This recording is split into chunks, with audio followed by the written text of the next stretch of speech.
ჰოლივუდელი რეჟისორი რენი ჰარლინი კვლავ საქართველოშია. ფილმ აგვისტოს 5 დღის შემქმნელი თბილისში დღეს გამთენიისას ჩამოვიდა.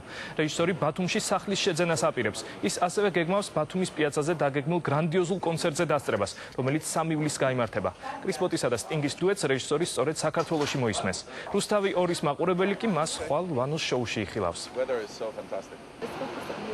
Good morning, Georgia. Rustavi 2. I have a very special reason why. სულ რაღაც 3 კვირის წინ წავედი საქართველოსდან და აი დღეს ისევ აქ ვარ. რატომ? იმიტომ რომ მიყვარს აქაურობა.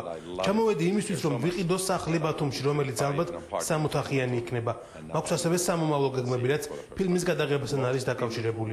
მისი სახელი კი ასე ჟღერს: ყველაზე ლამაზი ქალი საქართველოში.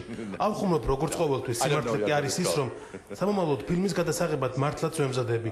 სახელი ჯერ არ მომიფიქრებია, მაგრამ იმას დანამდვილებით გეტყვით, რომ სურათის რაღაც ნაწილს საქართველოში გადავიღებ.